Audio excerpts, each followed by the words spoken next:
Hey everyone, welcome back. I'm Piancey, and I am here, as usual, with my partner in crime, Bennett Tomlin. How you doing, buddy? I'm doing well. Good. I am going to start this off just kind of describing how I fell into this. So funnily enough, I started following QuadrigaCX shortly before it collapsed, and that's only because I was in the midst of doing my first deep dive into Bitfinex, Tether, and Crypto Capital Core. If you aren't familiar with any of those, you can listen to our first 3 episodes. They cover Bitfinex and Tether, and then the last episode we did covers Crypto Capital Core. Anyway, I'm not located in Canada, but QuadrigaCX popped onto my radar in early 2018 because they were using the same payment processor as Bitfinex, and that payment processor was the fake money services business and money services transmitter called Crypto Capital Core. Crypto Capital Core was having a liquidity crisis before its eventual seizure by law enforcement, and QuadrigaCX customers couldn't get their withdrawals. But that's just how I got here, so let's go ahead and meander back to before that. Michael Petrin and Gerald Cotton, the 2 main people behind Quadriga, seem to have met a couple years before they started Quadriga and worked together on a Liberty Reserve exchanger called Midas Gold. Liberty Reserve was an earlier internet currency that kind of served as like a pseudo tether of its kind, where people would be able to give money to these exchangers like Midas Gold and get these Liberty Reserve tokens basically in exchange, and were then able to use them to interact with various businesses across the internet. So Michael Petrin and Gerald Cotton were working together on Midas Gold, while both also still being very active on Ponzi forums, especially the ones like Talk Gold that are run by the Krassenstein brothers. They meet there, start talking, working on Midas Gold together, and then at some point they decide to start a cryptocurrency exchange. They use the WLOX, the White Label Open Source Exchange, which is created by Crypto Capital Core to make it easier for people to spin up their own cryptocurrency exchanges. So they integrate with Crypto Capital Core to provide their fiat services and use Crypto Capital Core's exchange, WLOX, to start their own trading platform. And that is where Quadriga comes from. And I want to pause right there because I want to introduce a theme that we've been kind of seeing throughout everything that we've been talking about. So whether it's Crypto Capital Core, Bitfinex, or in this case, QuadrigaCX, it seems like we're repeatedly dealing with people who are kind of like lifetime criminals, people who are familiar with how to run a Ponzi scheme, people who are familiar with how to launder money, or at least think they are familiar with how to do these things effectively. For Reggie Fowler, we have a guy who's been sued by every business partner he's ever had. For Giancarlo Devasini, we have a software pirate. For Quadriga, we have Michael Pattern and we have Gerald Cotton, who are kind of lifetime criminals, these kids who started trading Ponzi schemes and bullshit when they were, 15, 16, 17 years old, and later on, too. They just kept doing it throughout their lives. And I don't know what that means. I don't know if that means we're dealing with smart criminals, dumb criminals, both. It's notable to me some of the overlaps between Bitfinex and Quadriga in this respect. Bitfinex is founded by Raphael Nicolay, a Ponzi schemer who then uses stolen or leaked, depending on what you want to call it, Bitcoinica code to start his own exchange. And then you've got Michael Petrin and Gerald Cotton, Ponzi schemers who use this open source white label exchange to start their own exchange. In both cases, you've got founders who aren't super strong coders using these existing code bases to start these businesses right after they got done with a whole bunch of Ponzi schemes. These are small-time scammers who kind of stumble upon accidentally larger scams, and often they just don't even know how to control it. Let's go ahead and just talk about what went down at Quadriga. I don't know if it's that necessary because it's pretty cut and dry what went down at QuadrigaCX, right?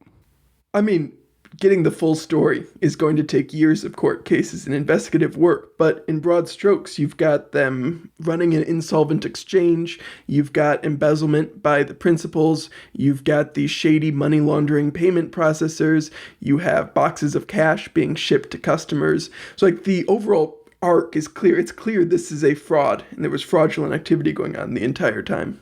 Right. And a little bit more into the weeds of it, Gerald Cotton had fake Canadian dollars on his exchange called Quadriga bucks.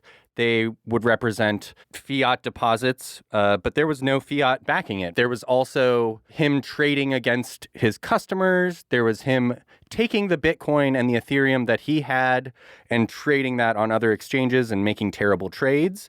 And then there was also him just straight up losing like 150,000 Ethereum or whatever it was at the time, but millions of dollars worth of Ethereum. And for a smaller exchange like QuadrigaCX, he played it off like it wasn't a big deal, but it was actually a huge deal. Nonetheless, he acted like everything was going fine the whole time. I stumbled upon this because I started sleuthing around in their Reddit, and it was nothing but complaints. It was nothing but customers talking about waiting months and months to get a wire. And before that, they had been getting wires from Crypto Capital. And then people were talking about how Crypto Capital Core was insolvent. And there was just this fervor. There was this buildup. And I'll never forget when it was announced that Gerald Cotton was dead. Now, why was that such a notable series of events for you when you got that announcement, Cass? I think that everyone talks about these accidents in cryptocurrency. So there's the famous boating accident. I don't know. There's a lot of could be true. There's nothing saying it's not true. But man, it seems like these moments happen when you totally expect them to. And if they happen when you totally expect them, there's something very unexpected about it. So no one had heard from this guy for a long time. Everyone was posturing like, what if he just exit scams? What if he just pretends he's dead? And then he's dead.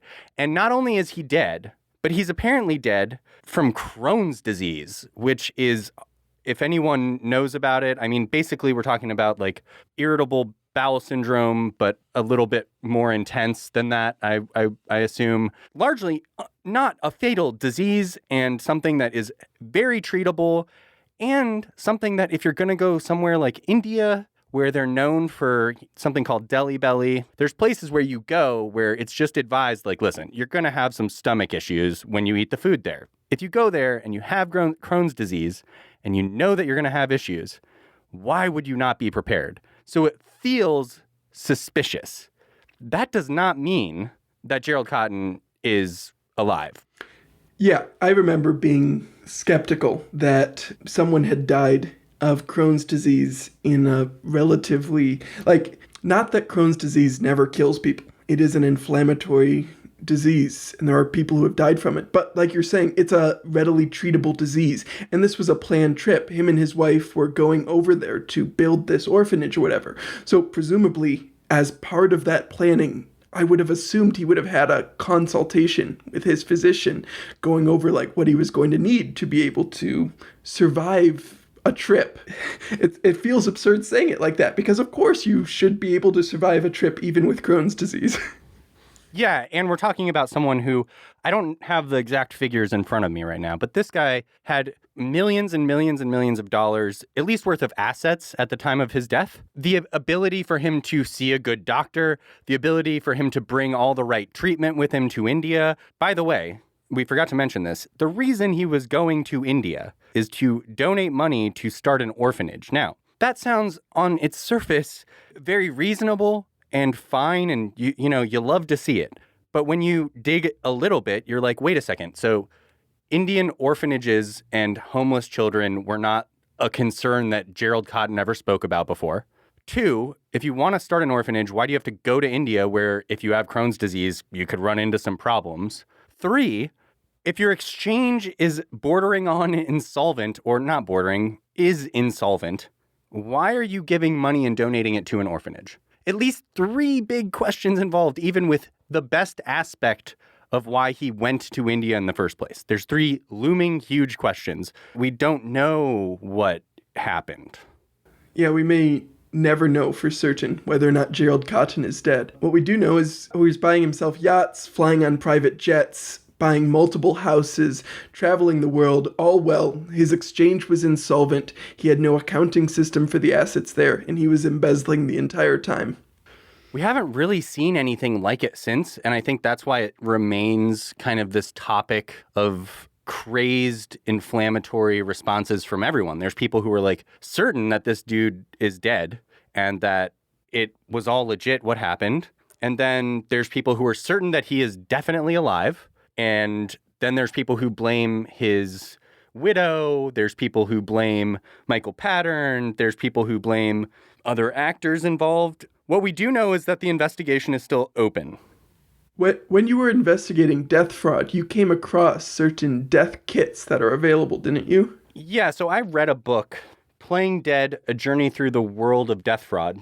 It's by Elizabeth Greenwood. It's great if anyone wants to check it out. So there's places like the Philippines and India and China where you can basically go there, spend anywhere between, I don't know, $5,000, $15,000, and they will get an unclaimed body at the morgue. That body is yours now, and they will just list whatever form of death and hold a funeral for you. This case is a little bit different than that because we had Gerald Cotton pass away in India. The doctor vouched for it and said, yeah, he showed up here and passed away. He also sounded like it was like really intense, like that someone with Crohn's disease would have died this quickly from it.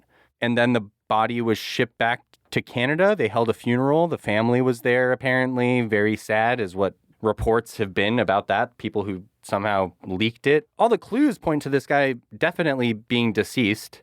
I don't know what questions remain, but I do know that when I asked, the investigation is still open, and I wouldn't be surprised if they had exhumed the body or something. I don't know how we would possibly know, but I wouldn't be surprised if they had before. For all of us, it doesn't really matter if he's alive. The assets that were there were there. It's not like we're going to get them back if we find Gerald Cotton. Who knows what he was able to take with him, if anything. If he was alive, what would he have? I have no idea. $1 million, $2 less? Who knows? Based on the fact that his exchange had no accounting system and he regularly just lost assets, my intuition is that even if he escaped with funds, he probably was not super successful in maintaining control of them.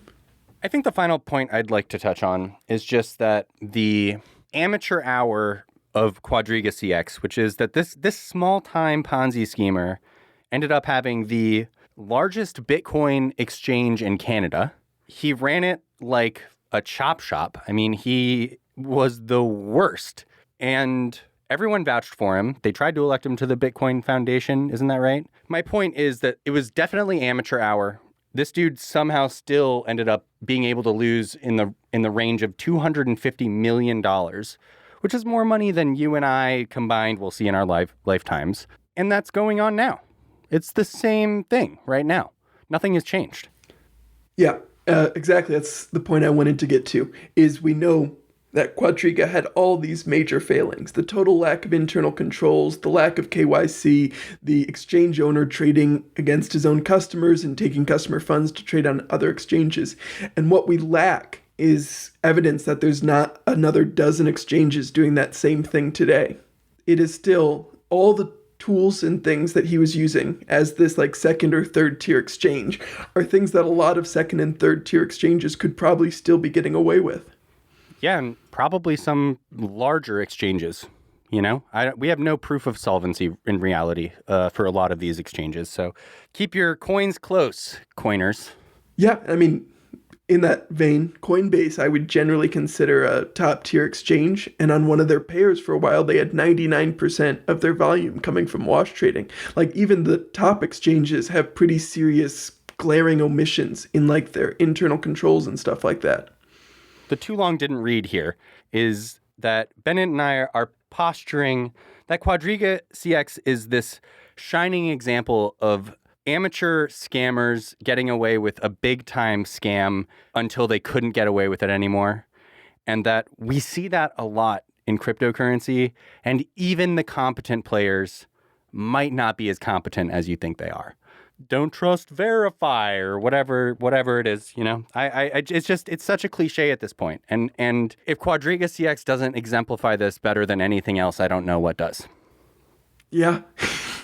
Join us next time when we discuss the recent announcement that Coinbase is gonna start a strategic media arm, because why not? That's a brilliant idea. And congratulations to Brian Armstrong. Talk to you all soon. Thanks.